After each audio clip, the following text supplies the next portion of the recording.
পারবেন না আমরা জানা নাই। ভবিষ্যতে আমরা জীবনে যাব না, জীবনের মধ্যে আমাদের কাছে আনবে যদি বাংলাদেশকে ক্ষমতায় থাকতে হয়।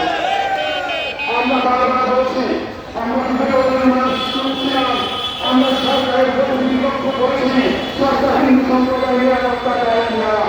আমরা বসে দেখেছি সন্ত্রাসীরা জেলে চলে গেছে আর সন্ত্রাসীরা জেলে ভিতর ঢুকে গেছে। এটি আমি কিন্তু জানাই আগামীতে আন্দোলন হবে। এই হিন্দু সম্প্রদায়ের ভয় নাই, এই হিন্দু সম্প্রদায়ের সামনাকে মনটাকে দেশটাকে আলিঙ্গন করে আজকে এই রাজপথে যুক্ত হয়েছে। রাজপথে যুক্তরাষ্ট্রের ফেডারেল সংস্থা কমিশন অফ ইন্টারন্যাশনাল ছিল 2006 সালে প্রতিবেদন বলেছেন বাংলাদেশে ধর্ম নিরাপত্তা প্রদানে সরকার ব্যর্থ হয়েছে।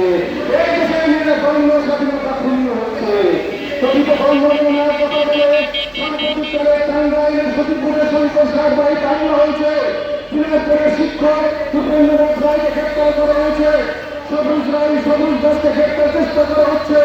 সিলেটের জনঋষি প্রাণন সূত্রধর হরিগঞ্জ হরিদাস কমল দাস শাহজাহান বিজ্ঞান প্রযুক্তি বিশ্ববিদ্যালয়ের ছাত্র বিকাশধর সুনামগঞ্জের আকাশ ধরকে গ্রেপ্তার করা হয়েছে। আমরা একটু নিন্দা জানাই। আমরা দেশে বিভিন্ন স্থানে যে মন্দির ভাঙা ভাঙচুর হয়েছে আমরা একটু নিন্দা